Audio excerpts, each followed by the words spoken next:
Fl-isem tal-Missieru tal-Iben tal-Ispirtu Santu, il-grazzja ta' Sidna Ġesu Kristu, l-imħabba ta' Alla, l-għaqda fl-Ispirtu Santu tkun ma'kom il-koll. Eddin hawn d-serba tal-Madonna, nitolbuha lill-Verġini Marija illi timlina bil-ferħ għall-isem ta' Bina Ġesu li fisser salvazzjoni. Nilqgħu għal din iċ-ċelebrazzjoni mhux biss lilkom eżis pellegrini, devoti tal-Madonna, imma wkoll l-immigranti tagħna, kemm dawk li bħalissa jinsabu fostna, kif ukoll dawk li isegwuna permezz tal-mezzi ta' komunikazzjoni soċjali mill-Awstralja, ġewwa Sydney u ġewwa Melbourne. F'Melbourne għandna s-Santwarju tal-Madonna ta' Pinu f'Bacchus Marsh, niftakru f'ħumna Dun Beneditt Camilleri li għadu jsegwi din l-attività spiritwali fost l-immigranti tagħna. U nitolbu għall-immigranti tagħna kull fejn jinsabu, ninkludu wkoll lill-morda kollha, speċjalment dawk li qegħdin fil-moħħ u l-qalb tagħna, dawk il-persuni li għaddejjin mit-tiġrib il-kbir, dawk il-persuni li għandhom problemi fir-relazzjonijiet tagħhom. Ejjew npoġġu kollox fil-ħoġor ta' Omna l-Għażiża. Nisqar l-Alla li jista' kollox lilkom ħuti li jena dnibt ħafna bil-ħsieb, bil-kliem, bil-emin, billi ħallejt dmirijieti, ħtija tiegħi bl-akbar ħtija tiegħi. Għalhekk nitlob lill-imqazza Marija Eden Verġni, l-anġli u l-qaddisin kollha lilkom ħuti biex jitolbu għalija lil Mulej Alla tagħna. Iħenna għalina Alla li jista' kollox, jaffrinna d-nubietna, jwassalna għal ħajja ta' dejjem. Mulej ħnina, Kristu ħnina, Mulej ħnina, iħenna għalina Alla li jista' kollox, jaffrinna d-nubietna, jwassalna għal ħajja ta' dejjem. Nitolbu ilqa o Alla int li rid lil Verġni Marija issirhom mibnek u tibqa' verġni, u hekk offrejt lil bnedmin kollha l-ġid tas-salvazzjoni għal dejjem għamel illi nħossu l-qawwa tat-talb tagħha lina aħna li bija lqajna lil min tagħna l-ħajja. Ibnek Ġesu Kristu Sidna li hu Alla miegħek jgħix wisalta flimkien mal-Ispirtu Santu għal dejjem ta' dejjem. Dil-qudiesa se nofruha għar-Ruħ Vince Buħaġa.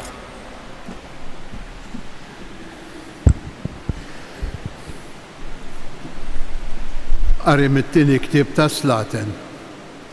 F'dak iż-żmien Hilkija, il-qassis il-kbir, qal lil Safan, is-segretarju, sibt il-ktieb tal-liġi fit-tempju tal-Mulej. U Hilkija tal-ktieb lil Safan. U dan qrah.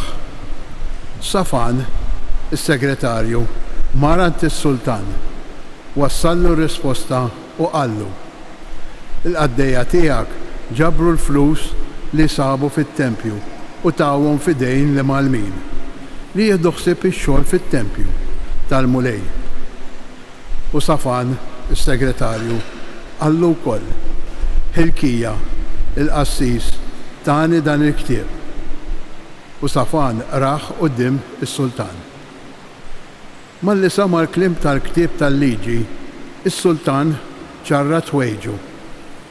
Imbagħad is-sultan ordna lil Hilkija, il-qassis, lil Ahikam bin Safan, lil Akbor bin Mikija, lil Safan, is-segretarju, u lil Axajja, għaddej tas-sultan, u qalilhom: morru staqsu l-Mulej għalija u għall-poplu u għall-Ġuda kollu dwar il-kliem li hawn f'dan il-ktieb li nstab, għax kbira il kollha tal-Mulej li xielet għalina, għax missirijietna ma semgħux mill-kliem ta' dan il-ktieb u ma għamlux kull ma hawn miktub fih għalina. Imbagħad is-sultan bad jiġbor madwaru ix-xjuħ kollha ta' Ġuda u ta' Ġerusalemm. U s-sultan tala fit-tempju tal-Mulej u miegħu n-nies kollha ta' Ġuda u dak kollha li kienu jagħmlu f'Ġerusalemm u l-qassisin u l-profeti u l-poplu kollu, miż-żgħir sal-kbir. U b'mod li jisimgħu ara l-kliem kollu tal-ktieb tal-Patt li kien instab fit-tempju tal-Mulej. Is-sultan wieqaf ħdejn il-pilastru għamel patt quddiem il-mulej li jimxi wara l-mulej u jħares il-kmandamenti u l-preċetti u l-liġijiet tiegħu b'qalbu kollha u bruħu kollha u jżomm il-klieb ta' dan il-patt miktub f'dan il-ktieb u l-poplu kollu għad għal dan il-patt. Il-kelma tal-mulej. Il-mulej jiftakar għal dejjem fil-patt tiegħu. Mulej jiftakar dejjem fil-patt tiegħu. Allimni, mulej, it-triq tal-kmandamenti tiegħek jiena rrid nibqa' fiha sal-aħħar. Femni biex inħares il-liġi tiegħek u nagħmilha b'qalbi kollha. Mulej jiftakar għal dejjem fil-patt tiegħu. Mexxini mill-modija tal-kmandamenti tiegħek għax fiha nsib l-għaxqa tiegħi. Iġbid li qalbi lejn il-preċetti tiegħek u mhux lejn ir-reba. Il-mulej jiftakar għal dejjem fil-patt tiegħu. Tħallix lill-għajnejja ħarsu lejn il-fruwa, għatini l-ħajja bil-kelma tiegħek. Ara kif jiena mxenna għal preċetti tiegħek, fil-ġustizzja tiegħek għatini l-ħajja. Il-mulej jiftakar għal dejjem fil-patt tiegħu. Inqumu għall-Evanġelju. Alleluja, alleluja, alleluja. Ibqgħu fija u jiena nibqa' fikom, jgħid il-mulej. Min jibqa' fija jagħmel ħafna frott.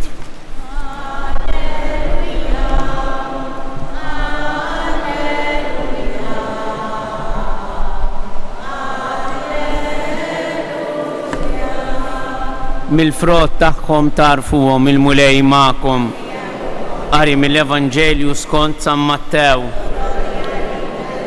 F'dak iż-żmien Ġesu qal lid-dixxipli tiegħu iftħu għajnejkom mill-profeti folozz għax dawn jiġu għandkom lebsin ta' naċ u minn ġewwa jkunu ilpu bħattafa. Mill-frott tagħhom tarfuhom. Jaqgħu jiġbru għeneb mix-xewk jew tejn mill-għolieq. Hekk kull siġra tajba frott tajjeb tagħmel. Imma s-siġra l-ħażina frott ħażin tagħmel. Siġra tajba ma tistax tagħmel frott ħażin, anqas siġra ħażina ma tagħmel frott tajjeb. Kull siġra li ma tagħmilx frott tajjeb titqaċċad u tinxteħed fin-nar. Għalhekk mill-frott tagħhom tarfuhom. Il-kelma tal-mulej. Illum sa nitfgħu ir-riflessjoni tagħna fuq kelma sabiħa li Santa Elisabetta tgħid lill-Verġni Marja dakinhar li żaritha imbierek il-frott tal-ġuf tiegħek Ġesu. Fil-Vanġelu ta' San Mattew għandna dik il-ħolma ta' Giuseppi fejn Giuseppi jitħawwat meta tarras ma' martu Marija u jsejb illi qed tistenna tarbija li hija tqila. U hemmhekk l-Anġlu Gabriel fil-ħolm jidher lil Giuseppi jgħid tibżax tieħu lil martek għax dak li se jitwielet minna u bin Alla u inti issemmih Ġesu. Xi tfisser il-kelma Ġesu fil-lingwa propja fl-Aramajk? Fl-Aramajk il-kelma Ġesu hija Jexuwa. U l-kelma tfisser salvazzjoni, tfisser fidwa, tfisser ħelsien. Ejjew nimmaġinaw ftit xi tfisser il-ħelsien għalina fil-ħajja ta' kuljum.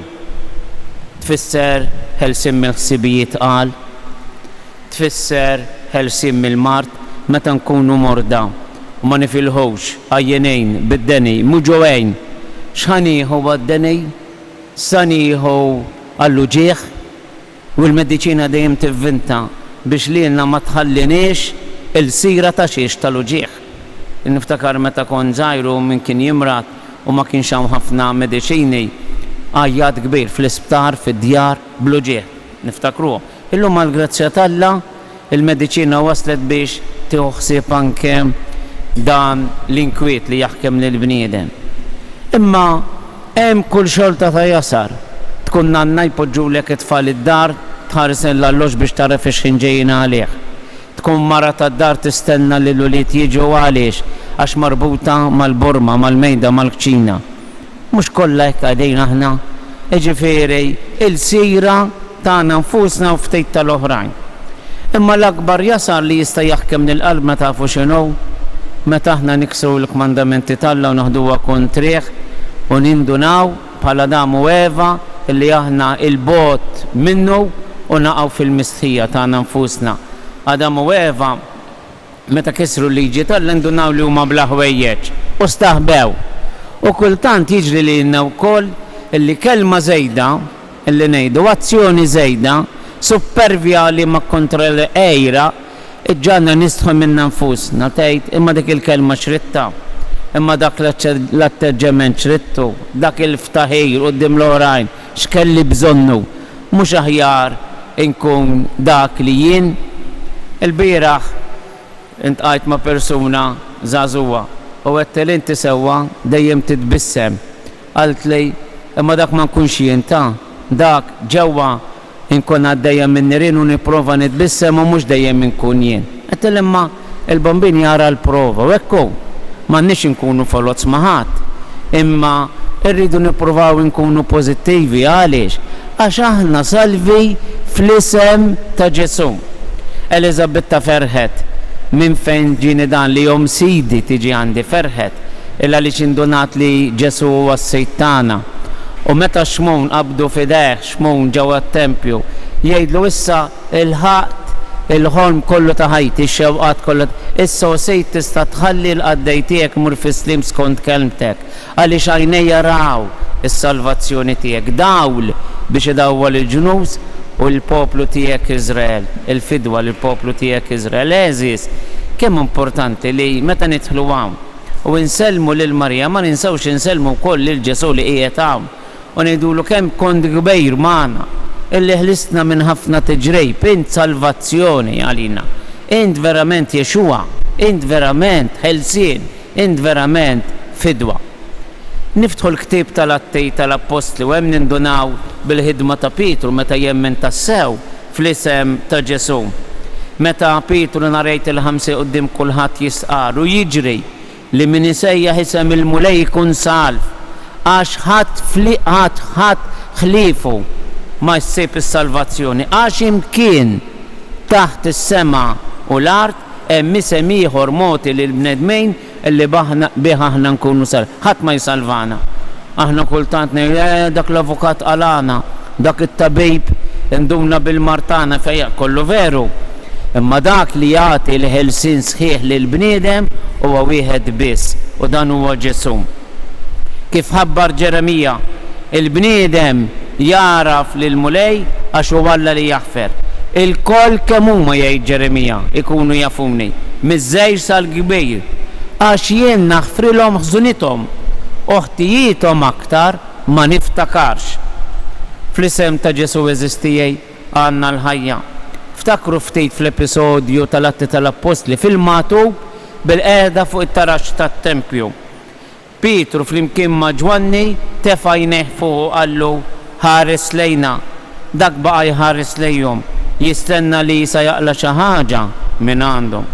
Imma Pietru qallu fid-dawdeb m'għandix, imma dak li għandi se nagħtihulek. Fl-isem ta' Ġesu Kristu ta' Nażaret imxi. Kemm sabiħa. Il-bniedem ma'kus magħtub u fl-isem ta' Ġesu jerġa' jibda jimxi. U qabdu min idu l-lemenija u qajmu. Minnu fih riġlejh u l-kiesi tiegħu ħadu saħħithom u malajr qabeż fuq riġlejh u beda jimxi. U daħal magħhom fit-tempju jimxi u jaqbeż bil-ferħ u jfaħħal lill-Alla. Tgħid hemm xi raġuni illi lilna ġalna naqbżu bil-ferħ u żgur li hemm eżis. Meta aħna niġu hawn f'din ir-riflessjoni, f'dan il-kwiet, f'dan it-tempju, kemm hemm ta' xiex infaħru lill-Alla, kemm hemm raġuni ta' biex nindunaw li aħna maħniex magħtuba. Aħna għandna riġlejna ħfief għax aħna salvi, għax Ġesu neħħa t-toqol mill-qalb tagħna, t-toqol ta' dnubietna. Il-missjoni ta' Nisrani ifakkarna Oriġene wieħed mill-missirijiet tal-Knisja hija dik illi nkunu ferens verbu miġifieri imtaqla bil-kelma. Immaġinaw li l-Verġini Marija qed tistenna lil Ġesu tqila b'Ġesu, tqila bil-kelma talla li saret bniedem. U aħna meta nirċievu l-kelma hawnhekk nittaqlu il-qalb tagħna tittaqqal. Għaliex? Għax inħallu il-kelma tinżera fil-qalb tagħna. Ma noħorġux l-istess kif tħanna. Nidħlu għaċċanina l-kelma, nirċievu l-kelma u l-kelma taqlinna lil qalbna biex tagħmel ħafna frott. Ejjew nilqgħu dejn is-salvazzjoni lil mulej irid jagħtina huma San Pawl missierna nisqarru imbierek Alla u missier Sidna Ġesu Kristu li berikna b'kull xorta ta' barka spiritwali fis-sema fi Kristu. Hekk u għażilna fih sa minn qabel il-ħolqien tad-dinja biex inkunu qaddisa u bla teba qudiemu fl-imħabba. Iddestinana minn qabel illi nkunu għalih uduttivi permezz ta' min? Permezz ta' Ġesu Kristu. Hekk oġob l-rieda tiegħu għat-tifħir tal-glorja tal-grazzja tiegħu illi bija mliena fil-maħbub tiegħu. Fih f'Ġesu aħna għandna il-fidwa bid-dem tiegħu. Għandna l-maħfra tad-dnubiet skont il-għana tal-grazzja tiegħu. Ejja nżommu dal-isem sabiħ ta' Ġesu fuq fomna u ġewwa qalbna, speċjalment fil-momenti illi nħossuna li se nitbedu minnu, fil-momenti li se naqtaw qalbna mill-ħnina tal-Alla, se naqtaw qalbna minn maħfra ta' dnubietna li hu jagħtina kontinwament meta naċċettaw. Fit-qarbina li se nagħmlu llum, ejjew irroddulu ħajr ta' kemm grazzi spiritwali tefa' fil-qalb tagħna. Ejjew nfakru lil Marija li tgħallimna kif inkunu tqal bil-kelma ta' bina Ġesu, kun infaħħar Ġesu Kristu. Miġburin quddiem il-Verġini Marija f'dejn l-għodwa tal-erbat tagħha nitolbuha illi tenna ħalli din il-kelma li nżeret fil-qalb tagħna tagħmel frott kif għamlet frott fil-ġuf tagħha. Nitolbuk mulej għat-talb tal-Verġini Marija illi taqtana mill-proġetti tad-dinja u tagħmel li l-proġett ewlieni tagħna jkun illi nfittxu s-salvazzjoni u l-fidwa fil-persuna ta' ħuna Ġesu Kristu. Nitolbu għamel mulej illi n-nies ta' madwarna jaħsbu iktar fejn tinsab il-vera fidwa, fejn jinsab il-veru fer, fejn jinsab il-veru ħelsien. Jaħsbu iktar fl-isem ta' Ġesu, jersqu leh u jħallihom ifejjaqhom mid-dnubiet kollha tagħhom. Nitolbu tina l-grazzja illi bħal Ġuseppi bil-kliem tal-Anġlu Gabriel aħna nkunu ħabbara ta' fidwa, ħabbara ta' ħelsien għad-dinja illi għaddejja minn momenti ta' rifjut, ta' indifferenza u ta' tbijiet mill-kelma ta' Alla li teħles lil bniedem u ta' teħdawl u ta' teħ direzzjoni. Nitolbu jew npoġġu lil morda kollha tagħna, speċjalment dawk li għaddejjin mit-taħbit il-kbir, mill-mart il-kbir, biex ma jaqtawx qalbhom. Nitolbu għal morda fl-isptarijiet hemm xi persuni li nafu bihom illi talbuna niftakru fihom f'dawn il-momenti eżis. Hemm dawk illi se jagħmlu xi testijiet u jibdew jinkwetaw. Ejja nakkumpanjawhom bit-talb tagħna ħalli l-Verġini Marija tibatilhom il-preżenza ta' Ġesu illi hemmhekk ukoll huwa ħellies biex jeħlishom mill-ħsibijiet qal, mill-uġieħ, mill-biża', mid-dubju, mill-qtieħ ta' qalb. Ejjem nitolbu għal dawk il-persuni li nafu illi għandhom bżonn din it-talba tal-Verġini Marija u l-għajnuna kbira tagħha.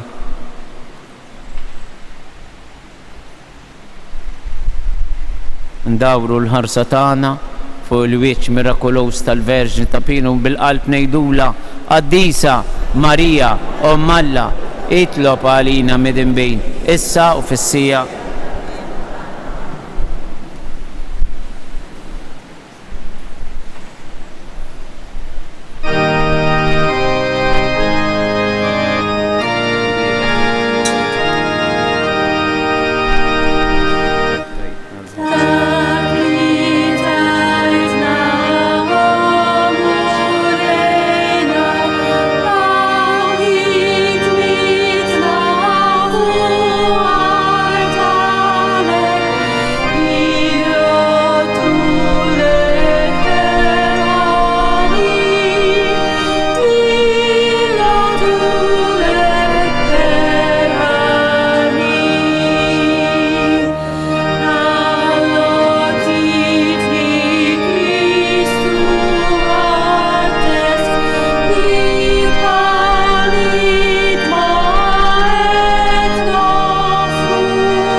titolbu ħuti biex is-sagrifiċċju tiegħi u tagħkom ikun jogħġob l-Alla il-Missier li jista' kollox.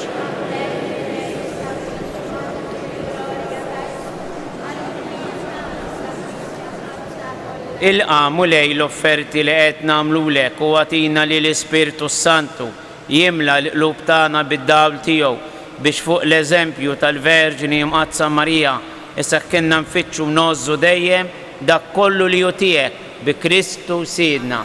Il-mulej magħkom, nerfgħu qlubna il fuq, niżu ħaj lil mulej Alla tagħna. Sewwa u xieraq tas-sew mulej Missier Qaddis, Alla ta' dejjem li tista' kollox tajjeb u ta' ġej tas-salvazzjoni tagħna illi dejjem u kull imkien irroddulek ħaj. L-aktar f'dan iż-żmien li fit-twelid misterjuż minn Omm Verġni u rejtna bħala dawla l-ġnus is-sagrament tas-salvazzjoni tagħna, ibnek Ġesu Kristu Sidna li bħala arus ħireġ minn kamartu iddalina bħala Salvatur u mulej biex jeħlisna mid-dlamijiet u mid-del tal-mewt u jagħmilna saltna ta' dawl bla tmiem. Għalhekk nissieħbu mal-qtajja tal-anġli u fer kbejrin faħruk u intennulek. Qaddis, qaddis, qaddis, mulej Alla tal-eżerċti, is-smewiet u l-ard. Osanna fl-ola tas-smewiet, imbierek minn ġej fisem il-mulej, osanna fl-ola tas-smewiet. Qaddis tas-sewi int mulej, inti lajn ta' kull qdusija, qaddes għalhekk nitolbuk dal-offerti bil-barka tal-Ispirtu tiegħek biex isiru għalina il-ġisem u d-dem ta' Sidna Ġesu Kristu, illi meta kien se jingħata biex minn raj ħibati ħajl ħobs raddi l-ħajr qasam tali d-disċipli tiegħu qal: ħudu kulu il-kol minn dan għax dan huwa ġismi li jingħata għalikom.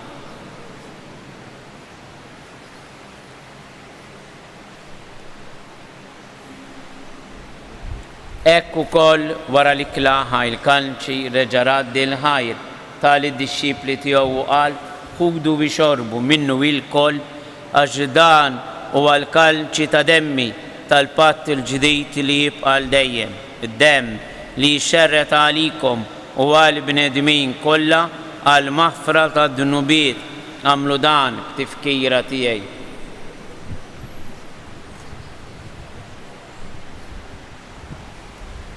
Danu il-misteru tal-fidi, inħabru il-mew tiegħek mulej, inxandru bil-ferħ il-qawmin tiegħek, nistennewk sa ma tiġi fil-glorja. Għalhekk aħna nagħmlu dan tifkira tal-mewt u l-qawmin ta' Sidna Ġesu Kristu. Nofrulek mulej il-ħobs tal-ħajja u l-kalċi tas-salvazzjoni u irroddulek ħajr għax oġbok tilqana għaw qudiemek biex naqduk. Miċ-ċokon tagħna nitolbu lej l-Ispirtu s-Santu jaqadna f'ġisem wieħed lilna illi nieħdu sehem mill-ġisem u d-dem ta' Kristu. Ftakar mulej fil-Knisja tiegħek imxerda mad-dinja kollha u taqaf li mħabba flimkien mal-Papa Franġisku, l-isqof tagħna Anton, il-ministri tiegħek kollha. Ftakar ukoll fil-qaddej tiegħek Vince Buħaġar illi jogħġbok issejjaħlu għal għandek minn din id-dinja. Għamil li kifu bil-Magħmudija miet f'ibnek u bħal ibnek, hekk ukoll f'ibnek u bħal ibnek jirxoxta għal ħajja. Ftakar ukoll f'ħutna illi raqdu bit-tama tal-qawmin, ftakar fil-mejtin kollha, daħalhom quddiemek fid-dawl tas-seb tiegħek. Ħenna għalina il-koll nitolbuk, għati lilna wkoll il-wirt tal-ħajja ta' dejjem flimkien mal-Verġini Mqazza Malla Marija, ma' żewġa San Ġusepp, mal-Apostli, mal-Qaddisin kollha illi jgħixu fil-ħbiberija tiegħek sa mill-bidu tad-dinja. Għamel li magħhom infaħruk, insebħuk Ġesu Kristu ibnek.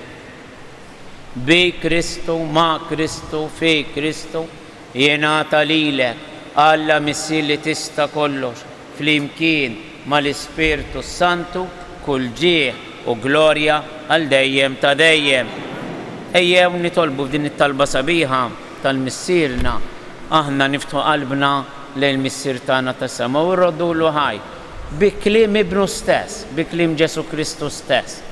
Tina l-grazzja mulej illi nemmnu tassew dak li nitolbuk li jitqaddes ismek u li tiġi s-saltna tiegħek fi żmienna hawn fuq l-art u li naħdmu għalija li nkunu bennejja ta' din is-saltna bil-kontributu li tagħna fl-isem ta' ibnek l-Għażejs. Ejjew indaħlu f'din it-talba dawk il-persuni li qegħdin fi ħsiebna bħalissa li qegħdin fit-talb tagħna li għandhom bżonn din l-imħabba u t-tannieqa tal-missier. Flimkien, missierna illi inti fis-smawiet jitqaddes ismek, tiġi saltnatek, ikun li tritin kif is-sema hekk da fl-art. Ħobżna ta' kuljum atina illum, affrinna dunubitna bħalma nafru lil minu ħati għalina la daħanniex fit-tiġrib iżda eħlisna mid-deni. Eħlisna nitolbuk mulej minn kull deni, għatina fit-tieba u l-ħnina tiegħek il-paċi fi żmienna x'inkunu ħielsa dejjem mid-dnub, imħarsa minn kull inkwiet. Aħna nistenniġġja tas-Salvatur tagħna Ġesu Kristu. Mulej Ġesu Kristu li qed l-apostli tiegħek inħallilkom islim, natikom islim tiegħi la tħares lejn dnubitna, iżda ħares lej il-fidi tal-Knisja tiegħek. Għatiha istimulaqda li inti trid fija, int li tgħix u s-saltan għal dejjem ta' dejjem. Il-paċi tal-mulej tkun dejjem magħkom. Bil-qalb għatu l-paċi lil xulxin.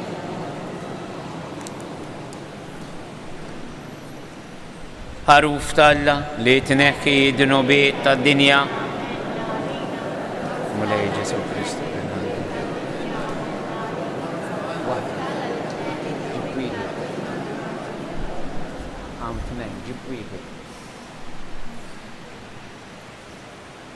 Danu il-ħaruf talla, danu li jneħħi d-dnubiet tad-dinja.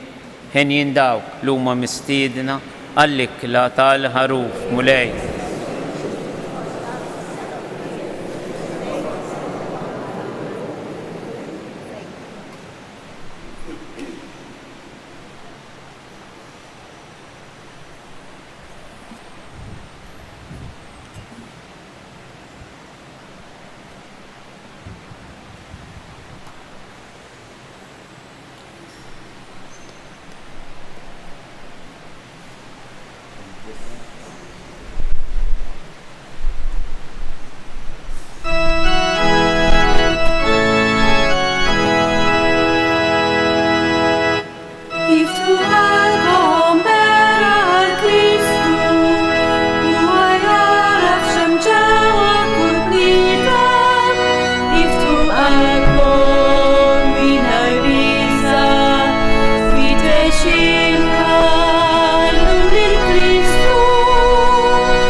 għal-bżonnijiet tal-familji kollha tagħna, il-morda dawk li għaddejjin kull forma ta' tiġrib, dawk li jafdaw fina fit-talb tagħna, ejjew nippreżentawhom quddiem il-Verġni Marija. Slim għalik Marija bil-grazzja mimlija il-mulej miegħek, mberka inti fost in-nisa, mberek il-frott tal-ġuf tiegħek Ġesu.